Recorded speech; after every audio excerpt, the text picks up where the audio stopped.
A little, Depends on which side of the street you live on. I live on Yeah. the wrong side. of the yeah, so do I. Mine don't melt. Well, at least we're not getting the snow with you. No, street. And When I was a I've been kid, one smart year when Dad and got I home had to last dig all the night, way to instead of driving on dig my a tunnel to driveway, the I chicken just house stopped and the on the door street, and the windows because shoveled my the driveway, snow completely covered it. yeah, then gone into the garage. yeah. Didn't want it to Right. suffocate. Oh, yeah, I remember, us old timers Oh, yeah. had a cattle shed and the cattle could walk right on top of it. Oh, It yeah. was that hard, We have all council present at 6 o'clock, confirmed that they can hear us, we can hear them, so I'm going to go ahead and call this meeting to order. City of Anamosa City Council agenda, regular session, Monday, December 28th, 2020, 6 p.m. Anamosa Library Learning Center via Zoom. 1.0 roll call. Crump, Here. Smith, Here, Lockhart, yeah. Zumba, Here. Stout, Here. Apron, Here. Note that all members are present in the county. 2.0 Pledge of Allegiance.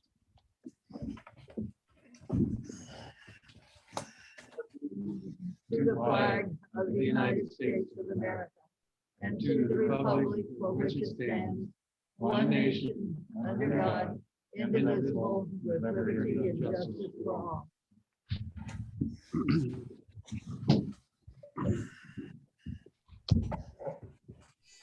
Two council members are joining us virtually, so I'll ask that all motion decisions be conducted in the form of a roll call.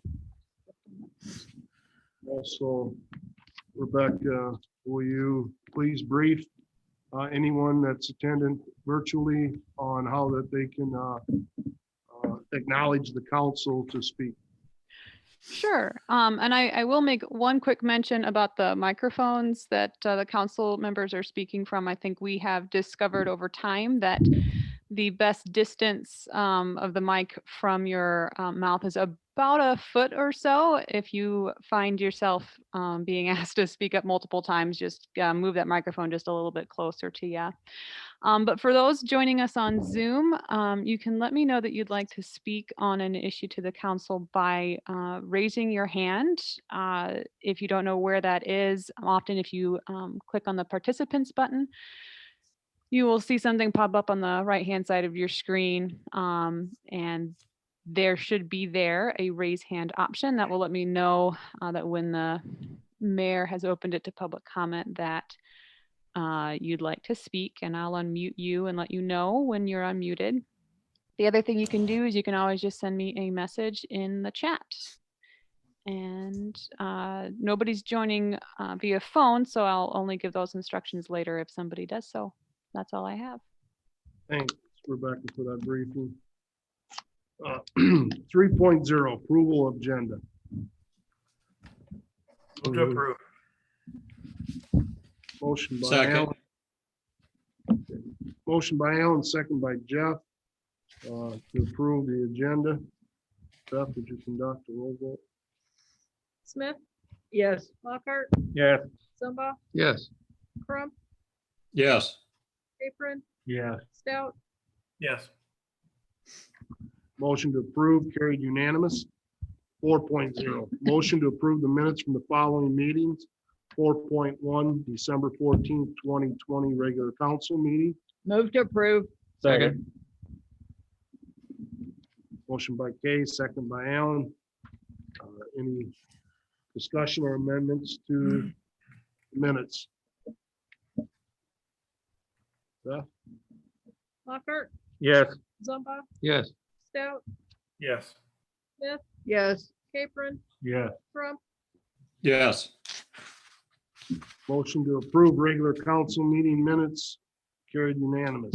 4.2, December 17th, 2020, council, special council meeting. move to approve. Second. Motion by Kay, second by Galen. Any discussion? Beth? Smith, Yes, Crump, Yes. Apron, Yes. Stout, Yes. Zumba, Yes. Lockhart, Yes. Motion to approve special council meeting carried unanimously. 5.0, public hearings, none. 6.0, proclamations, none. 7.0, old business. 7.1, discussion and possible action on extension of closing with Interstate Power and Light Company for purchase of real property to, on, or before January 20th, 2021. Move to approve. Second. We have a motion by Kay, second by John. Is there any discussion with the council?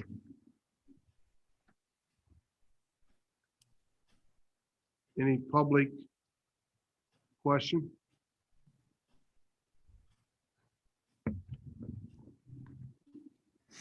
With that, Beth, would you conduct the roll vote? Lockhart, Yes. Smith, Yes. Crump, Yes.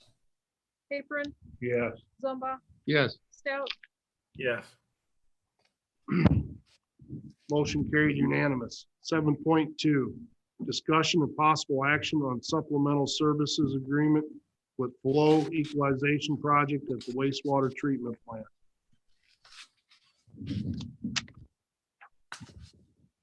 Move to approve. I'll second. We have a motion by Kay and second by Galen. Additional council discussion?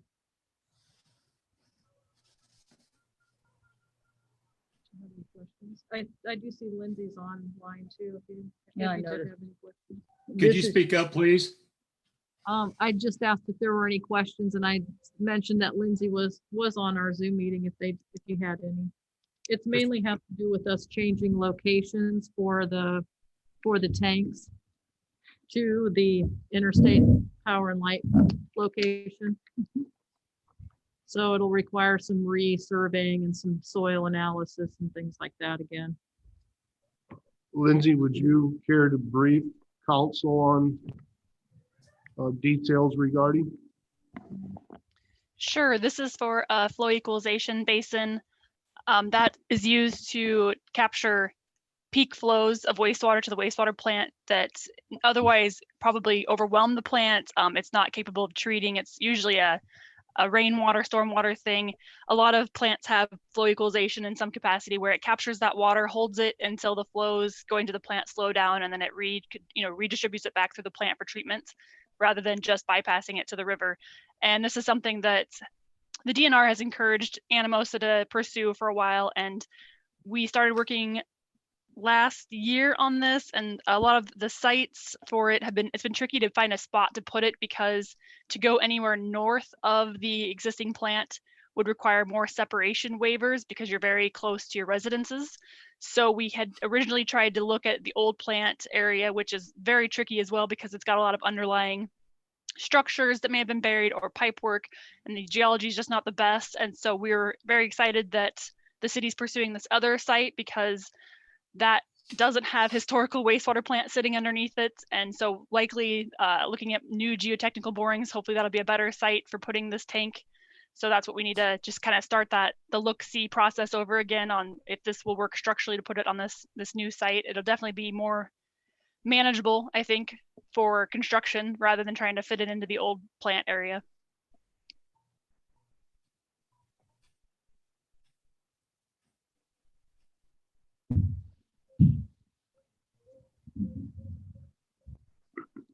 So the lump sum of 34,600, can you inform us of what that will cover? Sure, a lot of it is for the geotechnical. A tank of this size, because it was a approved facility plan by the DNR for 3 million gallons, I believe, and that's pretty massive if you want to think about that in terms of, I believe your water tower isn't even half of that. So I mean, that's a big tank. That's a lot of water. So from a geotechnical standpoint, it's not as simple as just normal 5 to 10 foot borings underground. They do some pretty deep borings for some analysis of what's there for deep footing design. So that is starting all over again. And so we get those quotes directly from the geotechnical. Additionally, there's some electrical, since we're going through the new side of the plant, the existing electrical engineer that we have knows the history of all the electricity on that plant, and they know that there's probably not enough capacity to bring a new service or bring this service through the headworks facility there, because we've added a lot onto that in the last couple projects. And so they're thinking that this is going to require the design of a new service as well. So they're going to add some of that into this as well. But I mean, overall, it's a much better site, but it is taking a little bit more investigation to make sure that we have everything covered and all the design covered. And we've already done a lot of work, et cetera, at the other site. So there's some work that's going to come back a little bit and then go forward again from here. Is this going to be built on raised sort of a platform like the plant is now, or are we going to set it on bedrock? What's the plan there? It will sit on the earth as much as it can. It'll probably have a pretty beefy foundation, but it will not be elevated from that standpoint, because it will be in and of itself flood protected as it is, because you won't really need to get to the sides of it like you do with the rest of the buildings and tankage, because it will just be like a fiberglass storage reservoir, like a big water tank. How tall? Oh boy, I do not remember what height we had for it. I want to say like 20 to 30 feet. Okay. That'd be above water level quite a bit.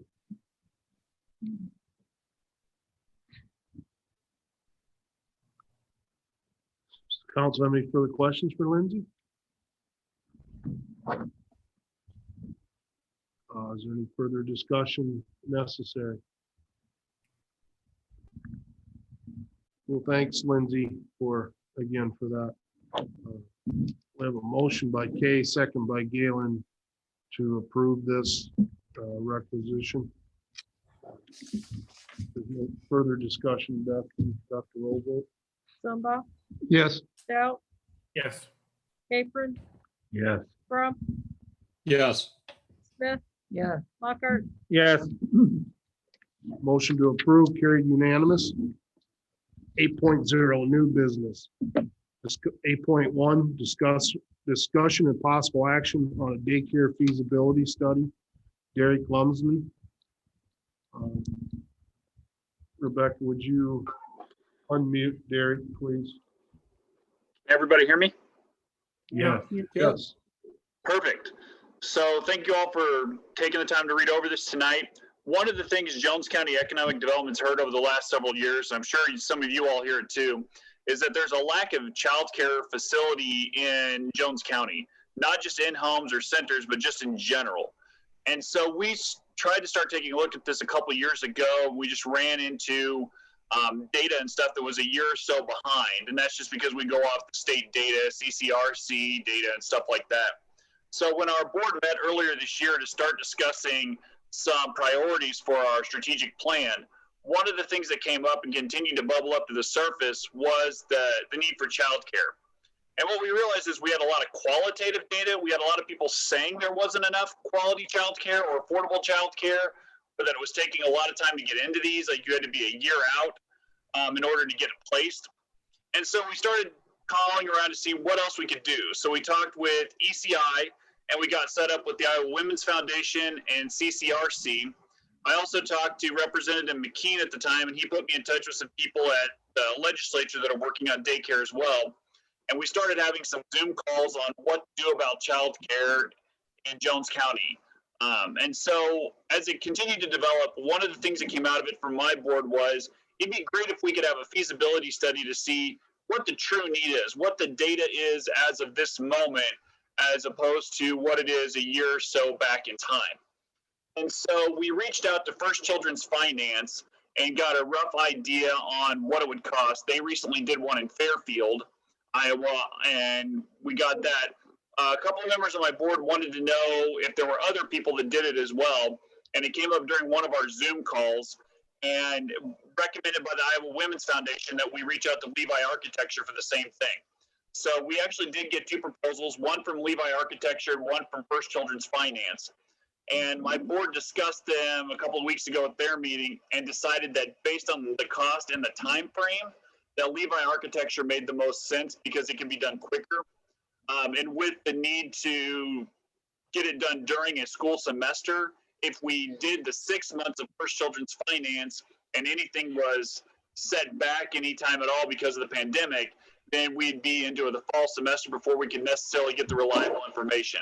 So Levi Architecture was the one that was chosen, and it was decided to go to our partners and see if they wanted to be part of this. So we went to the city of Monticello. We're here tonight, and we'll be at the supervisors tomorrow, asking if they want to be part of this study and help fund to get to that $12,400 tag limit. We have a $5,000 grant from EasyCog, and Jones County Economic Development is putting up $2,500 that we budgeted for. And so we're hoping to get the cities of Monticello and Anamosa and the supervisors all up to, we're asking if they would commit up to $2,500. That way, if one of the entities says no, we still got the feasibility study covered. If it does say, if all three agree to it, then we'd reduce that per entity to get us up to that 12.4 number. So that is our goal going into this, starting this hopefully in January. I'm working with the 3 superintendents of the school districts to help us get the information out, working with some of our employers as well to get some of the survey data back that we're going to need. But our hope is that we'll have a county-wide partnership with some of the different entities that would get the results.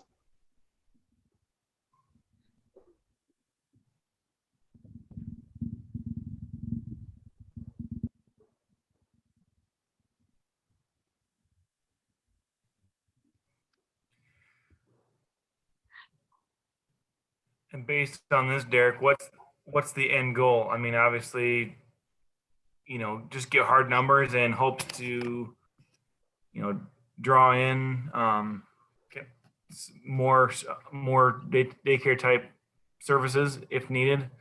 A couple of things are our goal with this. One is to get hard data now as to what people are saying and what we can statistically get. We'll still use numbers from CCRC, DHS, ECI. We'll still use all that. But our hope is to get a snapshot of what it is in spring of 2021 type of thing. Additionally, our goal is to see what those numbers say. A lot of people say there isn't enough childcare, but they might only be looking at, I want to go to a center, or I want to go to this particular in-home and there's not enough spots. Our goal is actually kind of twofold with that. One, to see what the actual number of kids without the childcare need is, and then to see where that's located.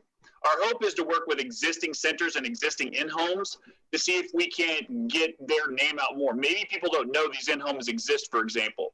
So our goal is to work with existing businesses first, try to either spruce up their business by getting them more customers and potentially expanding where that might make sense. And then depending on what number is left over, see if it might make sense to try to entice someone else to come in and start a daycare. Maybe see if there's a couple of people that might like to take that leap into childcare, whether it's in-home or in a center, see what we can do from there. But our goal is actually to look at it both ways, from existing businesses first, and then see what might be left if we need to bring in others. That's the approach that Fairfield took. When we talked to some others, Fort Dodge, Fairfield, Stanton, we looked through a lot of some of those same procedures, and they said working with the in-homes and local ones first with those solid numbers was a big help. And then when it came to Fairfield, for example, they still had 500 spots left over after incentivizing in-homes and existing centers, that they knew they were going to have to build something. There was no way to get potentially 500 kids in existing daycare providers. So our hope is to do both, if necessary. We might find out from the numbers that there's only, say, 10 kids in Anamosa that need childcare. We can probably figure out a way to fit those into existing childcare needs, or maybe get someone to open up for those 10 or something along those lines. So the numbers will give us a really good snapshot of the present.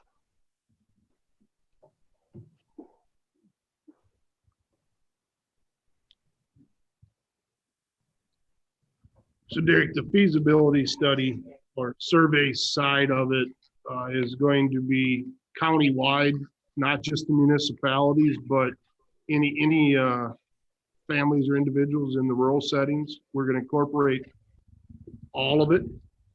do our best to, since the 3 school districts tag pretty much everybody in the county with a few slight exceptions of Cascade, we should be able to hit about every child age student in the district. Also working with employers in some of those that may not be in the school districts yet. So we're going to do our best to hit a county-wide one, and then our report will sort of, to use a simple term, I would say break it down by chapters. So we'll get a county-wide picture, and then we'll break it down into the chapters of Anamosa, Monticello, and the Midland School District.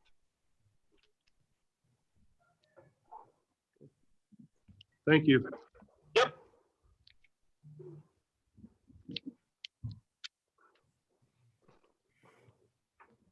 Is there any other members of the council that have questions for Derek? Derek, I do have one question. Just thinking about this. Do you have the inclination that people will not move into the county because they believe there's not enough childcare? We haven't necessarily gotten that. We have gotten that a lot of people that live in Jones County but don't work here do take their kids to larger areas like Marion or Cedar Rapids because they know they have a more guaranteed spot of childcare. We haven't heard people say they won't live here, but they have said it makes childcare a little more difficult. And we have learned from some parents that we reached out to when we did sort of an initial base survey last spring in 2019 with Orbis and Polo, that some of those people tend to keep their students in those school districts just because they've already established that rapport. They established that before and after school care, some of that. Not necessarily to not living in Jones County, but to making it, they don't have as strong ties, I guess might be the way to put that. Okay. Derek, going along with that, from the Economic Development Committee or group, there have been businesses that said it's very challenging for them to expand their own company due to what they believe is a daycare issue. In some cases, yes. One of the things we found, and we're hoping that the surveys will help us identify that a little better. One of the areas we tend to have that the most is on second shift workers. They tend to be some of those younger family type of people because they don't have the seniority for first shift. And a lot of childcare centers aren't open second shift. So that has made expansion harder for some of our local businesses. Not that they're still not trying to figure out a way to do it. That is one of the things that have been identified in the past. Derek, have you identified the services that are available in this county? So a lot of people may not know where some of them are or that they even exist. Have you done that? We do have the list that we can get through DHS of registered daycares. One of the areas we still don't have are unregistered daycares. We're hoping through the survey process and through local people having connections, like maybe your child goes to one, that maybe we can start reaching out to those in-home providers as well. And so we base off the DHS numbers as well as some of like the CCRC numbers. Based on that alone, I think in 2019 or 2018, the figures came out that there were 1,500 kids without access to quality and affordable childcare in Jones County.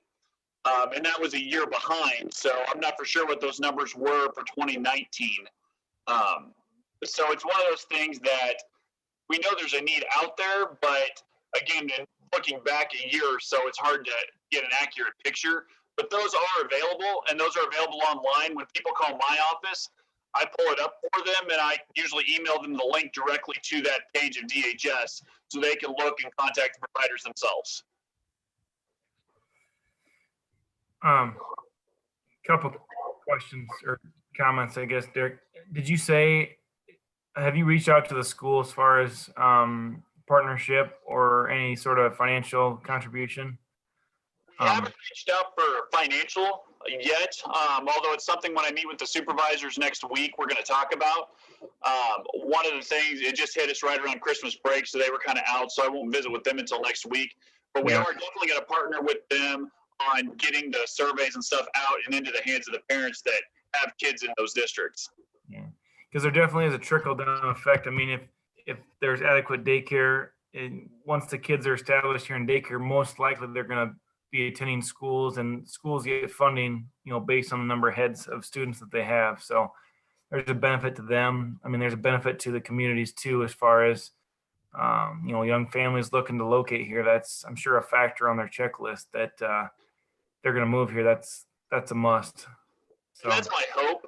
But we've seen in the last several years in Jones County, with both Anamosa and Wyoming, that daycares aren't exactly something that schools work well with. And so that can go both ways. My hope is that after the conversation with the supervisors to get the survey and stuff out and they see the numbers in return, I guess, just like I told my board down the road, I'm hoping that the schools and the businesses, once they see the data, are a lot more willing partners with that in-hand data than they might be for a fact-finding mission. But I do believe that the schools will be on board. I got pretty good feedback so far from all three superintendents. What that might eventually look like, I don't know. Yeah, because for the schools anyway, it's beneficial to have it in town, but if those employees, if they have the daycare, those employees are part of the school system and therefore they're eligible for IPERS and their benefit packages. And so the cost between that and a private sometimes can be a deterrent to actually provide or put your kid into the school daycare. Right, and that's one of the things too. We've talked with the superintendent of Easton Valley over in Jackson County. They actually have a school-run daycare, and they partner with the one out of Andrew. They actually do it through a setup where they set up a nonprofit as part of it, and they run it. It still has a partnership with the school, but it doesn't have some of those same cost side effects. So we're hoping again that if the numbers show that this is a benefit to the school district, then maybe we can consider an alternative option so the school doesn't have to fund it at quite that level, which I know can be a deterrent. But like we said, the numbers may show that there's not even a need for it and that people are just, maybe they just don't know what's out there too.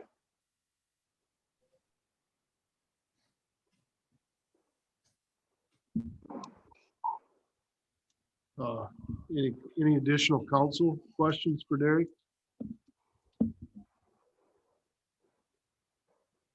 Rebecca, is there any public inquiries on this subject? There is not so far. I'll make a motion to participate in the survey up to $2,500, but not to exceed 2,500.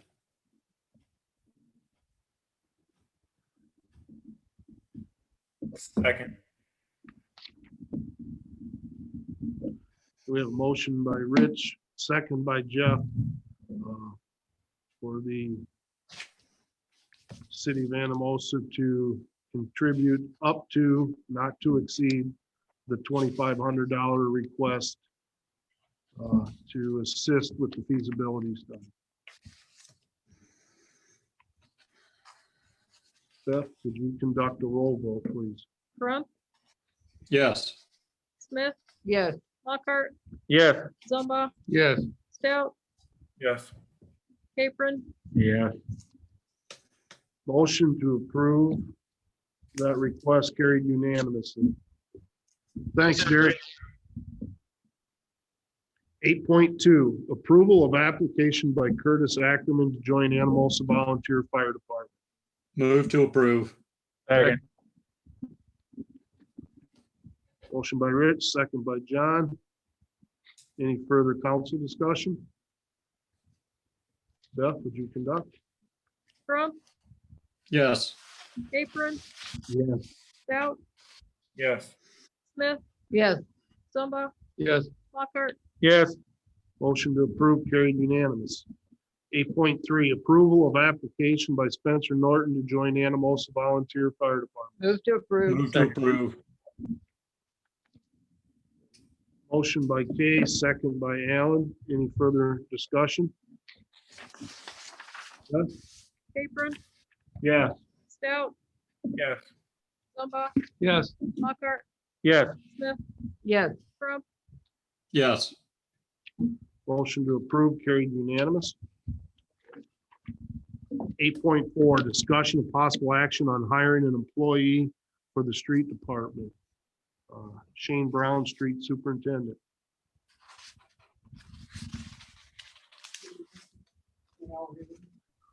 Rich, Jeff, can you hear Shane? Nope. Yeah, double check to make sure that the mic is on. Give The us that battery's battery down back. out. Oh, Battery was put in, so.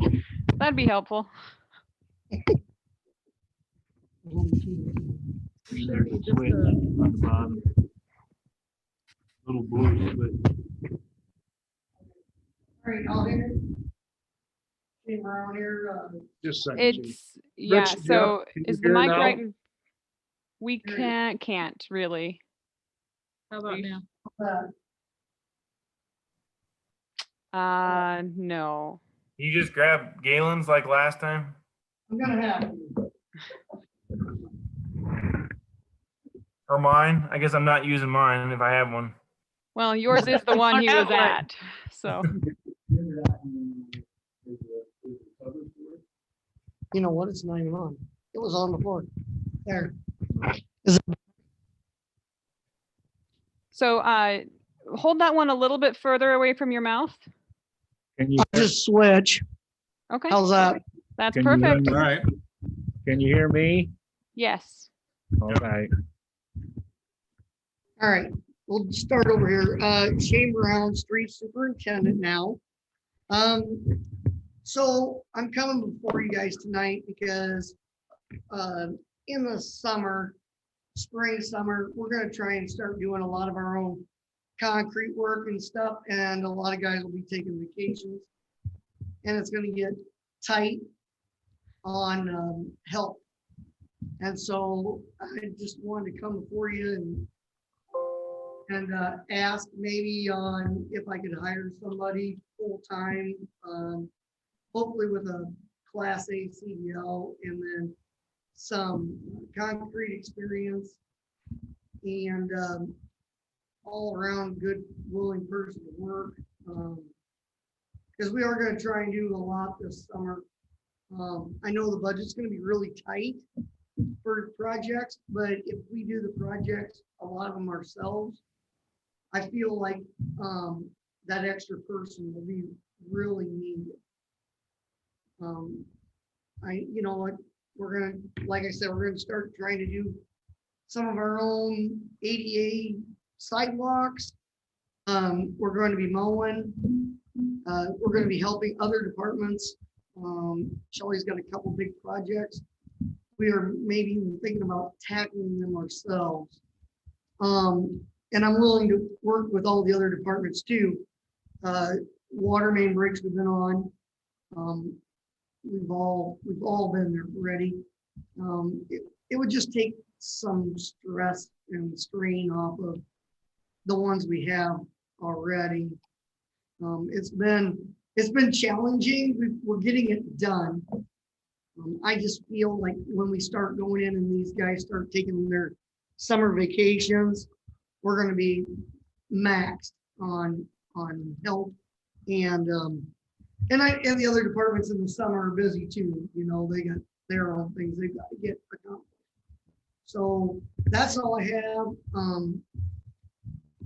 We just trying to fill a gap, another gap. You know, now that I'm in this position, we've lost my other position. So.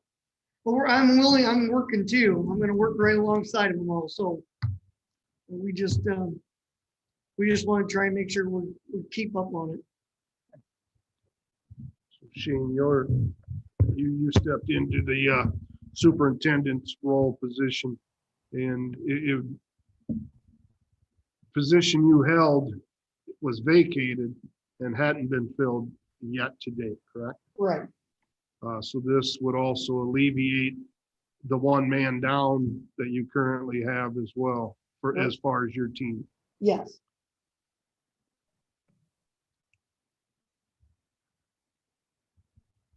Shane, I've got a question. Have you thought or given any thought to hiring seasonal part-time help? We have, so we would like a guy just in the cemetery. because that'll be like 34 hours or 32 hours a week. Otherwise, we can mow everything in two full days, and then we would have 3 days to do concrete work or whatever. If I wouldn't get that part-time person, I'm also hoping that we'll get this COVID thing gets out of the way, and we can get inmates to help us too, you know, because they're not real expensive. And but I can't think like that, because if this COVID thing sticks around, we won't get those people. And I'm gonna be probably relying on Shelley too, and she's kind of relying on me to swap hours. But I'll need somebody that is capable of doing these projects that we want to get done. And we have a lot of them. I mean, the 3 years I've been there, it seems like stuff's been put on the back burner. I don't want to put it on the back burner no more. We're starting to lose our infrastructure on our storms, and our streets are starting to fail in more spots than we need. I mean, we're catching up, but we're not gaining. Just like the sidewalks, the handicap, they told us that Cedar Rapids is being pressured by the government to get these sidewalks up to snuff, and it's going to come down to this small town too. We're just hoping to get ahead of it, that they will pinch us. Going back, I mean, part-time seasonal is great, but we want people that understand the equipment, maybe that has been around it. You just don't want to throw somebody in a dump truck that's just never been in one. It's not.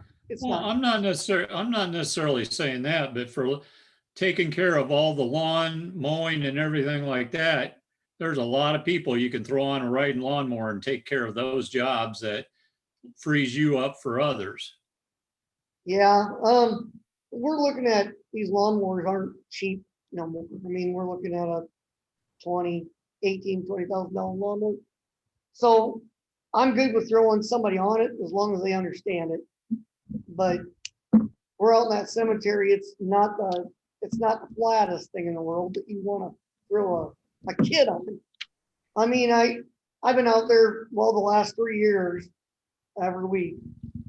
And there's days I don't want to be out there because it's either too slippery or you know, it's not right. I just don't want somebody getting hurt.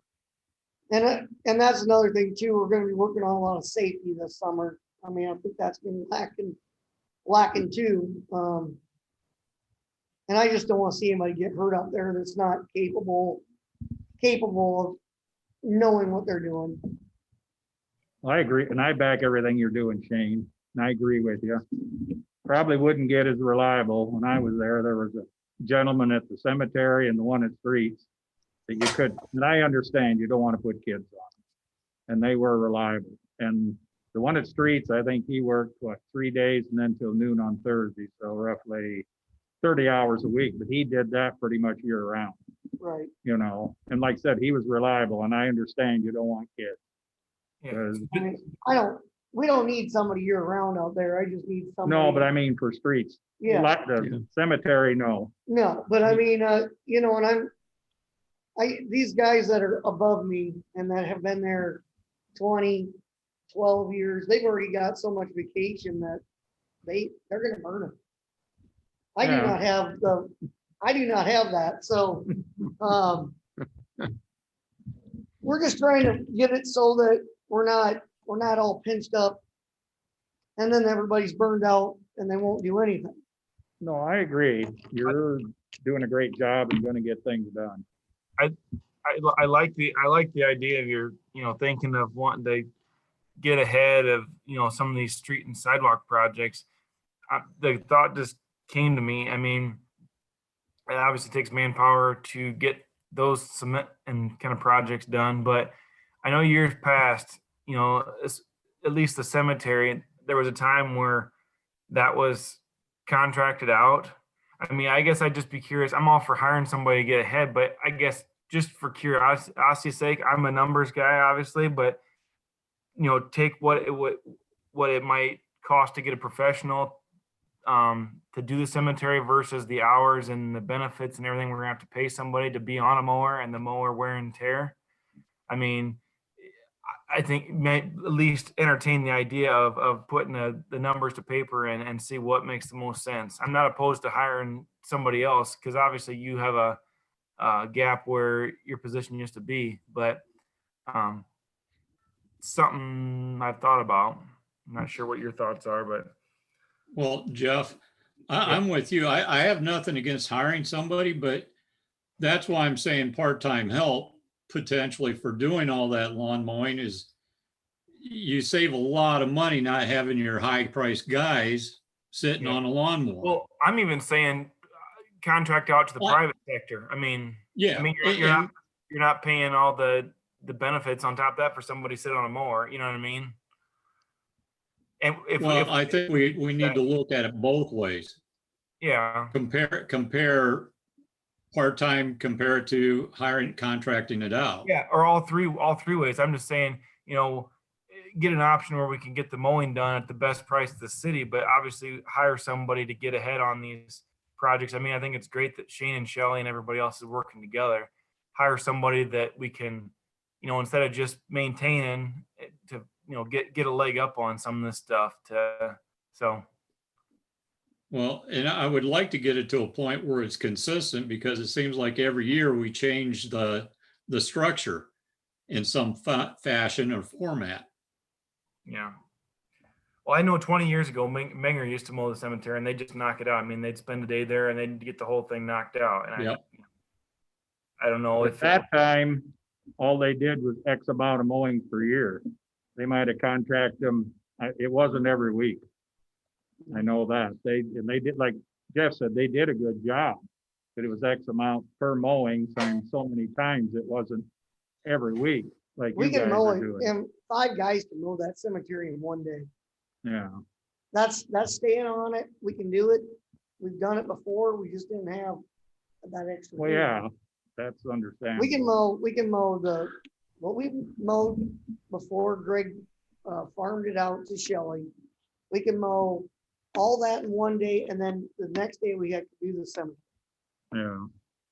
I guess And then that left us 3 days, and then that would leave us 3 days to do whatever. I just like to at least maybe at least look at it, on paper and see what makes sense. Cause I like your idea of doing the cement in house. And I think there are a lot of sidewalks that need help. And I know as far as a sidewalk goes, that makes me think too. I know there's some cities that set something up as far as a kind of a cooperation, but say, the sidewalk in front of my house is falling apart. It's in the city right away, but say, split the cost or something where the city is going to do a bunch of sidewalks. You'll get your new sidewalk. It's only going to cost you, half the cost if you did it yourself, and it's saving the city money too. So, I mean, I think that's something we ought to look into too. Some sort of a partnership on fixing up some of these beat up sidewalks. But just another idea I've had. Like Shane said, everything's gotten so far behind. That's the Well, problem. Another thing we got to take into consideration is we're working real hard on our city, and it's growing. And with what we're working on, it's going to grow quicker. And it's better to have someone in place if we need somebody to do some mowing because they're busy, then we can do it that way. But at least we'll have someone in-house that's got the training. And like Shane said, safety is real important. We've been having some problems with that from what I understand the last few years. And that's something we need to do too, is get somebody in here that we don't have to worry about cutting his foot off or whatever. So I'm in favor. I mean, it's not been a problem since I've been here on the safety, but you're out there by yourself. And it's not straight up and down. No. Yeah. Are the cement streets, are they still there or them been just? Oh, yeah, the cement streets are, yep. There's what, a 6, a 10 and a 12 or something like that. Probably. Okay, I just learned, I know that asphalt. We've used machine. them just in a couple projects that I got to help with. Okay, But- some of the stuff got thrown or Yeah, that's what I disposed heard. of. Yep, that's what I heard, but Not your fault at all. I'm well, saying that. we're just gonna try and, I mean, I'm trying to manage it. I mean, we're here. I mean, we already own, the city already owns the mowers. We're gonna use them. Shelley's got a mower I've got that out of storage. I parked it 3 years ago. We're going through that right now. We've got a mower with a cab on it. That cab's gonna come off. That'll be another mower. I mean, maybe we can knock this stuff out in less time. You know, it's just, it's gonna be a real learning curve this year. But I just don't wanna see the guys struggling. Well, but and I don't know, if you could find a reliable person, even if you do hire somebody just to mow, because I think you're gonna have plenty to do, like you said, with Yeah. guys on vacation. Yeah, Because I mean, the mowing's great, but you said getting ahead. I mean, that's something that's just kind of maintaining treading water. I mean, if we could get some of the stuff that people really notice, you know, the streets, the sidewalk, you know, that's to me big stuff. You know, even if you could get, I know there's retired guys too that would, you know, just mow the cemetery that would be comfortable on a riding mower. I just think we should just look at all our different options and avenues. well, you know what, this year gonna be tight. Not sure if the budget will be able to handle like a private guy mowing. I mean, we're already here 8 hours a day. This is just stuff I'm seeing. You're already paying us. You gotta hire somebody like Menger or Country Clippers or whoever. It's gonna cost. Oh, yeah. I mean, they're Well, not gonna, Not and they're gonna not be gonna cheap. do it cheap. I mean, we're here. But I mean, I can hire a part-time guy for that. What I would like tonight is to see if I can hire a full-time guy, so we're not digging a bigger hole. I mean, I can hire a part-time guy for all summer to mow in that cemetery. well, and I think we're kind of diverging away from the original topic here. And part of that might be my fault, but I'm just gonna make a motion that we advertise for an employee in the streets department.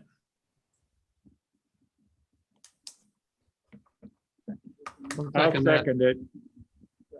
You want, I guess, discussion, if we will, little Rod, sorry, but try and get somebody with concrete experience. Are they gonna cost more? You know, that's, You're not gonna hire somebody at $16 an hour. no, that has That has- experience. But if they factor in the benefits and the IPERS and the insurance holiday, I mean, they think about that too. So that's, Yeah, there's some benefits to working for the city, because if they're working for a cement place somewhere, they're getting laid off in the middle of winter more than likely. So they're going to be working year round, building up vacation, building up IPERS. There's some benefits there. if you work for a private concrete place, you're probably not going to get retirement. You're probably not going to get all the benefits you get working at the city. So I would definitely I'd put in their concrete experience, because if we get somebody that's good, you'd be surprised all the work there's plenty of work in that department, I think, that could be done, or Yeah, asphalt or whatever. So I guess put it out there and see who we get for applicants. right. We Okay, can go from there Shane, then. You've been employed with the city a little over 3 3 years. years. Would you be one of the lowest tendered? Yeah. Individuals within the street? Yeah, So with your vacated position, up until that, you've maintained the same amount of team members, yep, and now you're being one short. right. I'm sure you've got vision and plans for the upcoming season I do. for work projects. So I guess I'm just trying to summarize some of the things Rich has said, Shane has said, that, you know, a full-time position is definitely open, and the need with what you're looking to do as you move forward into 2021 with the various projects, not just mowing, Nope, that it seems that you believe it's very warranted to fill that vacated position. I believe so, yes. The details of the position can be worked out between you and Beth. Obviously, because you have an idea of what you're looking for. Experience comes at a cost, and hopefully we are in the ballpark with that. So I just wanted to summarize some of the things that were being said. So we have a motion by Rich and second by Alan to move forward with filling that vacated position that Shane has. If there's no further discussion from the council or no public inquiries, I would like to move forward with the roll vote. Crump, Yes. Yes. Lockhart, Yes. Zumba, Yes. Stout, Yes. Capron, Yes. The motion to search for a full-time employee carried unanimous. 8.5, discussion and possible action on ADA parking and ramp on Main Street. Shane Brown, Street Superintendent. Hello again, Shane Browns, Superintendent at the streets. I don't know if you guys got this in your packet, but HR Green did a kind of what they thought it was gonna cost for that handicap ramp on Main Street. And I don't believe it's going to cost what they said, $10,429. We've gone through and marked off on my sheet here on what we can handle, what we're gonna do. So I sat down with Eric Load and myself, and we thought we could do $4,555.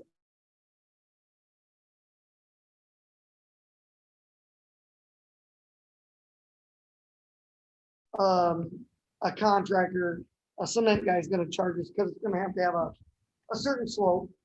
But I just wanted to give you a heads up that we're still working at it. It seems high, but like I said, we take out $4,555 of it. It gets it down there pretty reasonable, and it looks like a project that we can get done. I've got a couple phone calls out, but with the holidays, everybody's kind of doing their own thing. A lot of them took some vacation. So I do have a couple phone calls in for concrete people because it's gonna have to be a certain slope on Main Street. And we, as a group, decided that we'll tear it out and do the hard stuff, but somebody professionally should do so we don't have an accident or something. Get it legal. And get it, yeah, and get it so it's legal. And people are looking forward to being able to get up on the sidewalk and go on the street Yep. from parking. So it's a good project. So, I mean, that's one of the projects that we're planning on doing. But I wanted to give you all a heads up that I'm hoping it doesn't cost that extra $5,800, but I mean, we're gonna do a lot of it. We're gonna do the restriping, the tearing out. That's good. Just so that you guys knew that we're working on it and we're trying to get it, so we'll do like half or a little more. Yeah. Shane, I'd like to say that I'm sure I'm speaking for everybody here. I appreciate very much the information that you bring to this council. And you're here almost every night that we have a meeting, and it's something that I haven't seen up till you took over. There was just no information coming from the street department. And I just want you to know that I very much appreciate it. Thank you. I just want to know when you're planning on doing it or when. So we're thinking spring, Well, yeah, but probably around end of March, 1st of April or April. depending on the weather. of Yep, course. weather. We have a couple other things that are gonna try and all suit in that time frame also, so that's what we're kind of thinking. I mean, it's not a huge amount, but it's something that is on some people's radar, and this is one of them that I'd like to get done, so. Well, I think it's a good project. I think it's a long time coming. So I'll make a motion to go ahead and proceed with the ADA parking and ramp. Second,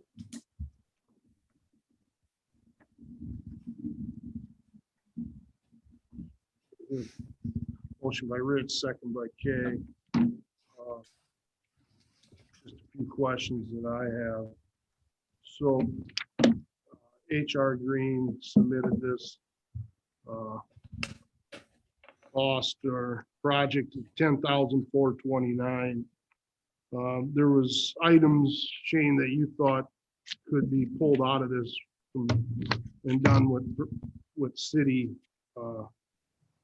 streets employees, which you're saying reduces it roughly down to 5874.50. Have you been in touch with H&R Green? Sometimes I know that when you pull the gravy out of it, it's not dollar for dollar then. Right. So they may want to review this without those items, as this proposal could go up. Well, it could, but I've already talked to them and told them that we were gonna do most of the work. And so it could go up, but I'm hopeful that like Rogers Concrete or Fairview Concrete that I've contacted, that they'll have, a number. It's only like 6 panels and a little curb. So it's not a huge project. I do have to rip the curb out. I do have to rip out 6 panels of concrete. And H&R Green will probably have to design it. So it gets laid out the right way. But that's something that we'll sit down and talk to them as soon as I get whoever bids the job. That was a question I guess I would have for you, Beth, is Shane moves forward with his idea here. We would need to bid that with those concrete companies, correct? Correct. So, and we don't know what that is in comparison to what HR Green's. No, HR Green gives you an engineering estimate, just like all of them. They pretty much give you the worst case scenario. Okay. They did take into account everything Shane asked for in the beginning, where they put it in a column that says city will do. Okay. So, Could you repeat that, Beth? so with HR Green, they did put a lot of the things Shane discussed in that column on the estimate as the city will do. We just had a few more items to move over to that column. I don't believe they had any concerns about us stripping anything out of the project. If anything, they're doing the part that most people don't want to do, the tear out and the haul away.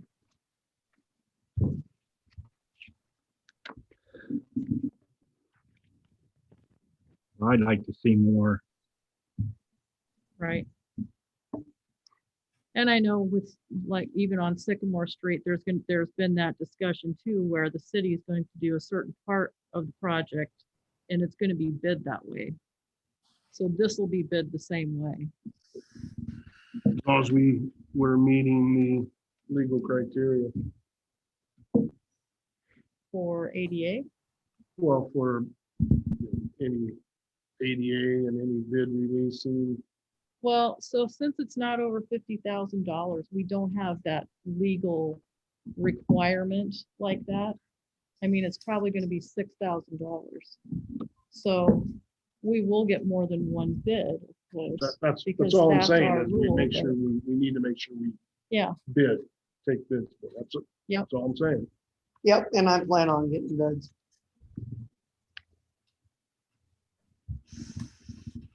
All right. Any other questions? No? Crump, Yes. Smith, yes. Capron, Yes. Stout, Yes. Zumba, Yes. Mockart. Yes. Motion carries unanimous. Thanks, Shane. 8.6, request for street closure on January 9th, 2021 from 8 a.m. to 2:30 p.m. at 402 East Sycamore Street. So moved. Second.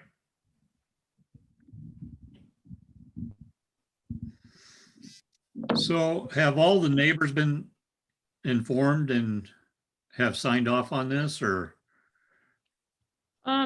I don't know that for sure. I know that they've tried to have this auction 2 other times and it's been canceled both times. And they did try to have it with using the alley. But I think it's too wet right now. It says, I will contact any of the neighbors affected and make sure they're okay with the street closure on the application for the closure. Well, I saw that, Kay, but that doesn't help me at this point in time. Because if those neighbors after the fact say I have a problem, Yeah. then I've got a problem. So saying they will contact after the fact doesn't help me. I see.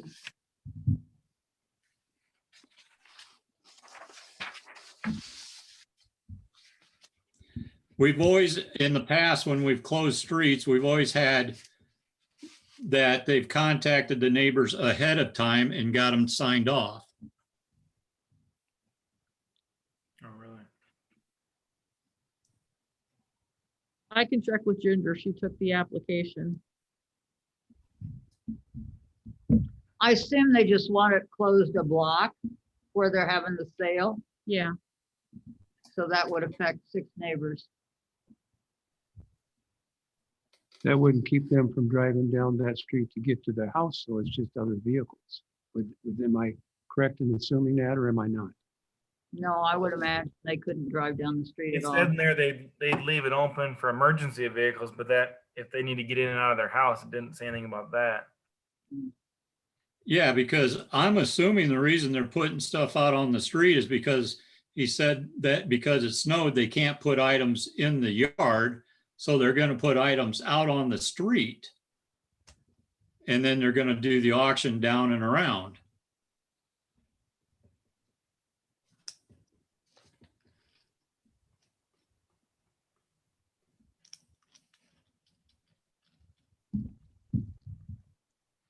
Well, we're assuming a lot right now. Well, that's because there's not a lot in here. You need to know I if you mean, for get that matter, contacted. truthfully, for that matter, it'd be better off just going down to the LCC parking lot.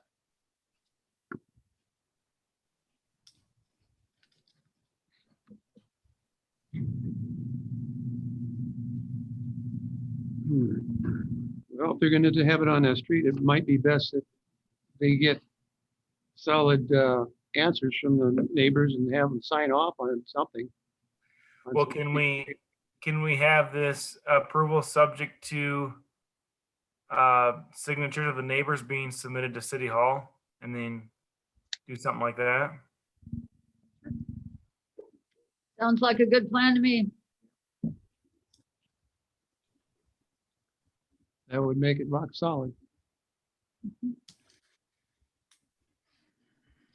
John, would you amend your motion to include that? Yes, amend that, as long as the neighbors have all been contacted and approve of it, that we can move forward as they can then with the auction.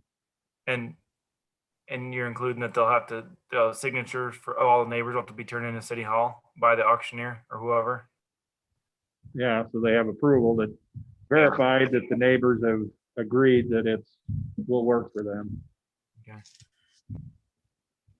You still second that amended motion, Jeff? Yes. Beth, can you have Ginger reach out to the person that submitted that? yeah. I'll make sure we have that on the form, I guess, if that's a requirement. That would actually be a good idea from here on out. Yeah. It would solve a lot of problems for City Hall. So the only thing that changes would be like for parades, we ask for street closure.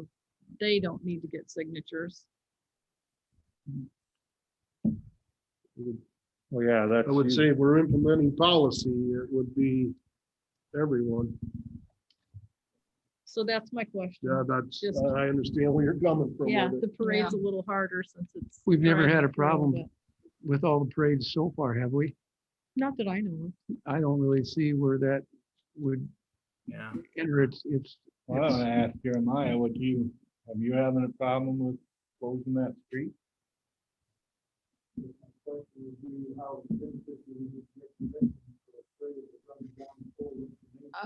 Could Jeremiah come up and say that into the microphone? He would just, I'm sorry, Jeremiah.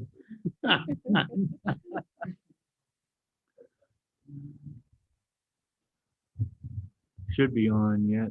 Can you hear me? Yep.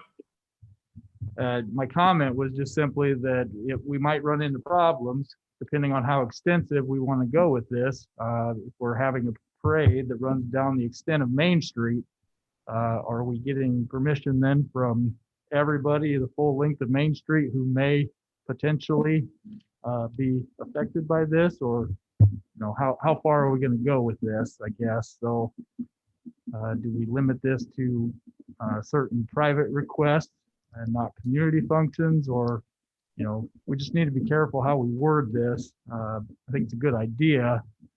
We just need to be very careful on how we word this in policy, so we're not requesting permission from everybody.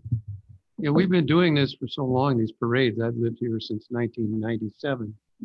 And it's kind of a, when that time comes around, it happens and everybody knows it and it's okay.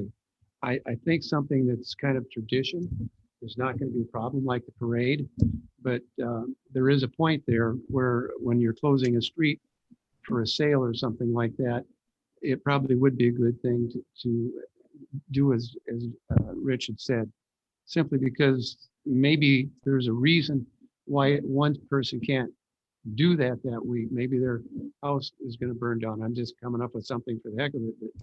But, in that case, I think we probably should. But as far as a parade, this has been happening as far back as I can remember. Well, something comes to mind is with that street closure in the residential area, for example, if it's not an annual thing like a parade, say somebody's going to have right now is a bad example probably, but say under normal circumstances, somebody was going to have a family get together, holiday or birthday, something like that, and then their guests have to park a block away, and walk. So that sort of thing. Or they're not notified and they're going to go get groceries at 10 o'clock and they can't get out. Yeah. For something that's not regularly scheduled or widely known. Yeah. One-time basis sort of thing. Yeah. Jeremiah has a point. I don't see any reason to do that. It's a tradition. And I think it's going to happen every year. Next year, we're not going to have any complaints. And next year, we're not going to have any complaints. I've never heard of anybody complaining about it because it's just something that we do. But something, a one-time thing, like Jeff said privately, yeah, I think maybe we should. And what if someone objects? Do these people have to cancel their sale? I mean, I'm just devil's advocate. What if someone objects? Can you go to a majority, or I don't know? Well, in reality, I think it's up to the person that wants to have that sale to work that out. I don't really think that the city should be getting involved in a disagreement between neighbors. But we're asking We're the them to ones go that to the approve the neighbors. closure. We can approve it, but on the grounds that they get permission from all the neighbors. But like Beth said, what if one says no? Then we're gonna have to work, then we can't approve it. But we did say we approve it on the grounds Yeah. that they get permission from all their neighbors. So if we approve it and one of their neighbors disapproves, it nullifies our approval. So we're kind of protected that way. Are we not, Beth? Or am I incorrect in that? I'm not sure. I'm not sure. I just think it's a slope that you're Yeah, going we're down. kind of digging into it. Permission and notification are. Maybe two we should different table things. this and talk to Pat about this. I don't Well, know. Well, the July sale is 9th. Saturday, or a week from Yeah, Saturday. it's January 9th. January 9th. So it'll be before our next meeting. My question is, do they need to be notified or have permission? Because that's two different things. We notify you if we're closing your street to fix all the potholes. We don't ask your permission, but we notify you that it's gonna happen. They're asking Yeah. for permission to close the street. We just, if we notify everyone on the street or the auctioneer notifies them, is that enough? Well, there's a difference here. I think we're getting out of context on some of this. There's a difference here. when we're closing the street, it's for the public good to fix a pothole. When these guys want to close the street, it is for their benefit to make money. There's a difference that I think we need to take into account.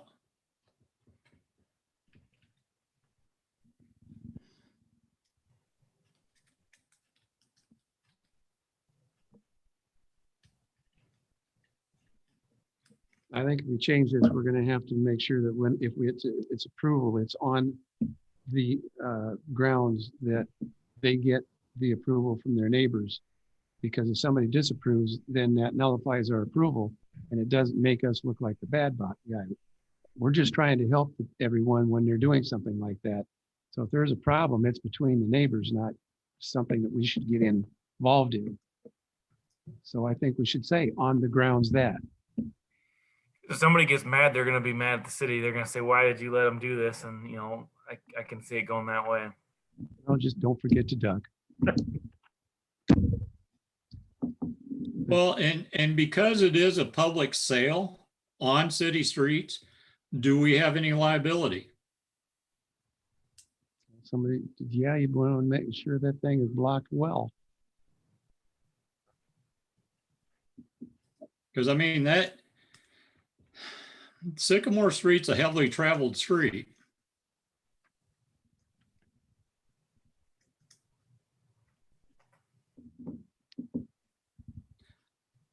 Just throwing things out there. Good It'd be point. the same liability we'd have if there was a parade on a city street. I mean, Would we? Well, if the street's blocked Same off thing. enough that a car can't get through, nobody's going to get stupid and drive through that, I wouldn't think. Jeremiah, Well, can we but- block the but streets here- long enough? But here's the other thing. It says he's going to use his own street close signs. So I don't know what entails of his street close signs. City be involved in putting signs up there or sawhorses with? Well, he says he's gonna provide all the, it's part of our form, whether or not they're gonna provide their own barricades. That's the same thing everybody fills out. yeah. So I don't, out of the ordinary for him Yeah. to bring his own form or his own barricades. I would be just a little bit concerned with setting that precedent anyways. I mean, there are certain functions, events that go on that we do not put barricades up for. We just had the tractorcade go through town. Now granted, there were law enforcement officers there to direct traffic, but they had free reign of driving through a certain portion of the community, you know, much like a parade. But no barriers were put in place. Well, But again, we just need to be careful with how we word this, otherwise we could go down a trail that we're over regulating yeah. everything.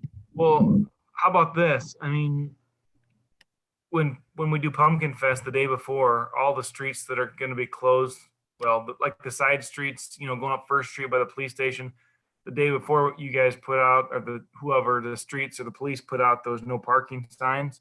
I mean, if on 24 hours out, you know, the Friday before you put, that's going to tell, you know, I would think that would give the neighbors a pretty good indication, you know, there's no parking on this street. There's probably going to be something happening, you know, that sort of thing. Jeremiah, what do you suggest? Well, I'm all for the advance notification. I think Beth brought up a good point, the difference between permission and notification. It could go either way. I'm just thinking about those circumstances where you have that one neighbor who objects for whatever reason. Maybe it's a legitimate reason. Maybe they just don't like their neighbor. And now we're not giving them permission to have this public auction based on this one neighbor.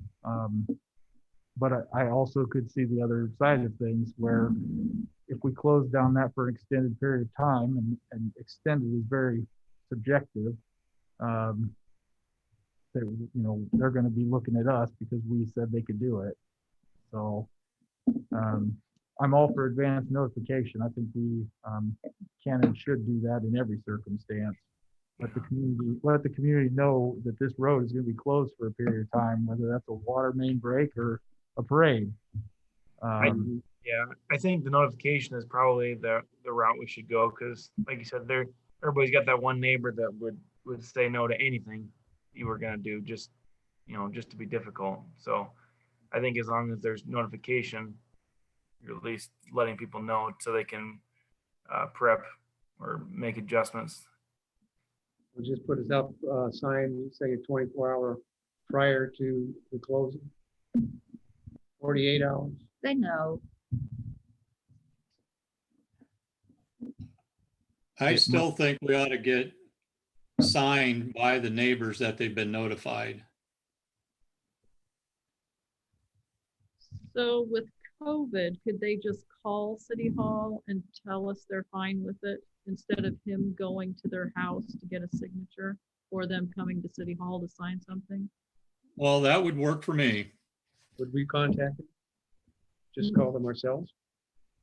No, the The auctioneer can. auctioneer. He can put a note on the door and have them call him or have Okay. them call City Hall. I don't think we have to be in contact with people directly. Mhm. I don't know who lives there or what, but they could be people that have been in, confinement because they don't want to get sick. Yeah. I What do don't we know. do if we don't hear from somebody? Well, if they put a Yes, note or they do something, when I walk the for dog. me, if they don't call in, that to me is saying they approve it.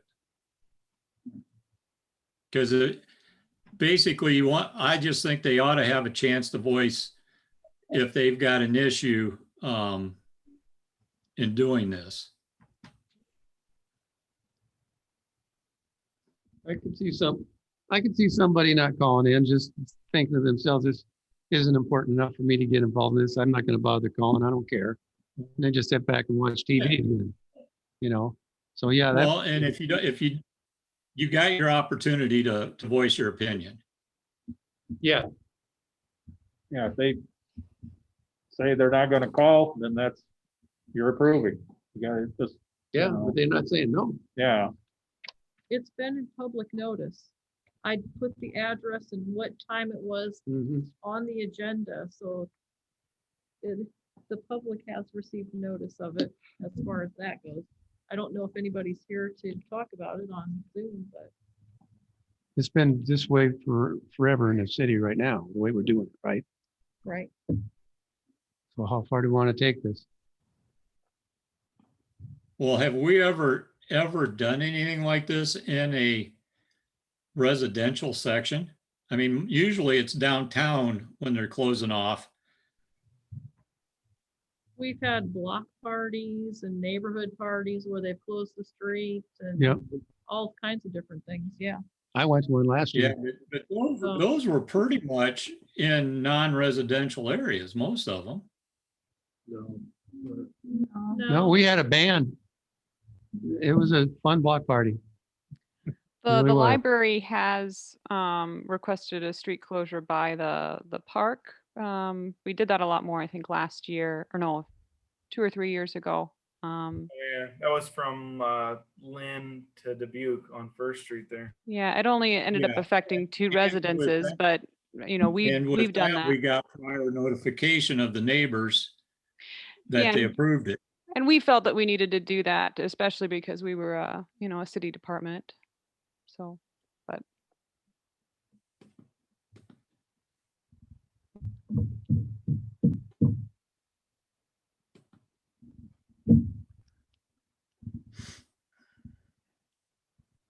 Well, I guess before I would even venture into calling a vote on this, I would like a restatement of the motion. Because I don't remember what's been put in and what hasn't, and Thank what you, now Jeremiah. needs to be. and- sorry about that. Oh. Approve the street closure with the auctioneer providing proof that all the residents in that block are notified that they are accepting, they're good with closing that street off in that time period. with, I would just word it as notified, because if one person, because we have the problem of one person, at least we can say that they were notified. Whether or not they're happy about it is another thing, I feel like, but at least they were given prior permission notice. that they were notified and to let City Hall know that the auctioneer needs, just do it that way with COVID, like Beth said, don't go door to door and have them call. And the auctioneer has to have that done in a timely manner, so they know. Now you need a second for that one.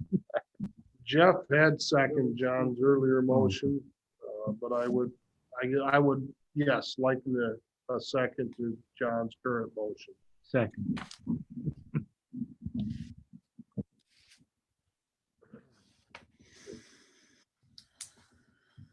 John's made the motion. Galen second. Any further discussion by council? Any public inquiry? Beth, would you conduct the roll vote? Smith, Yes. Lockhart, Yes. Zumba, Yes. Stout, Yes. Capron, Yes. Trump, Yes. Motion to approve carried unanimous. 8.7, review and approve a liquor license renewal for Giggle Juice Liquor Station LLC. Move to approve. Second. Motion by Kay, second by Allen. Any further discussion? Beth? Trump, Yes. Smith, Yes. Lockhart, Yes. Capron, Yes. Stout, Yes. Zumba, Yes. Motion to approve carried unanimous. 8.8, review and approval of current bills.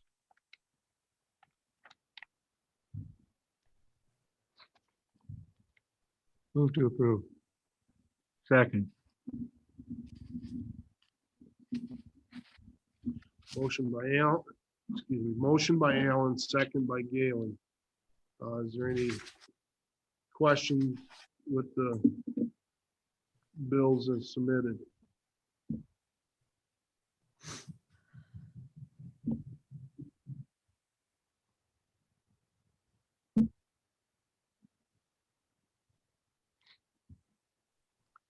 Not, Beth, would you conduct the roll vote? Smith, Yes. Stout, Yes. Trump, Yes. Capron, Yes. Zumba, Yes. Lockhart, Yes. Motion to pay bills carried unanimous. 9.0, city administrators report. Things are moving forward with the accounting system. We've done one data poll so far. We've got a ways to go.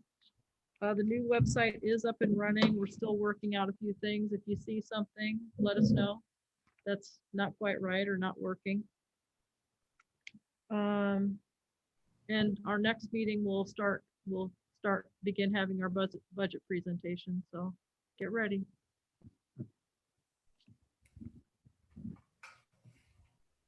Council have any questions for Beth?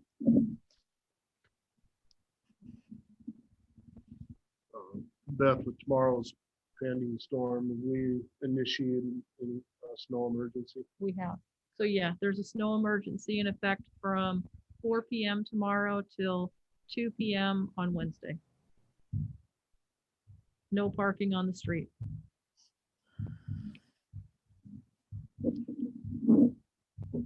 Thank you.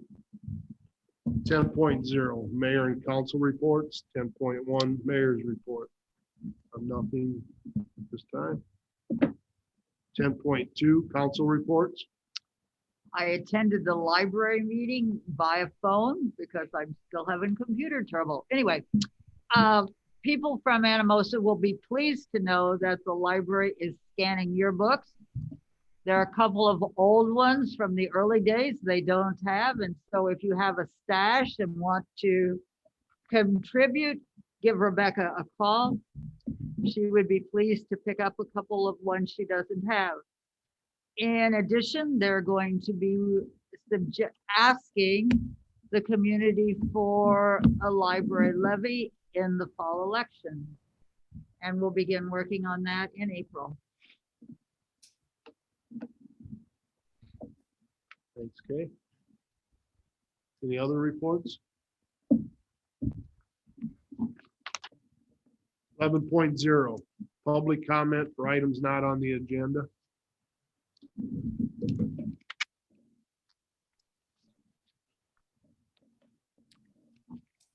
I don't see Well- anything coming up. Okay, thanks. 12.0, adjournment. So moved. So moved. Motion by John, second. Second. Second by Gail, and all in favor, signify with aye. Opposed, nay. Motion carries. Thank you, everyone.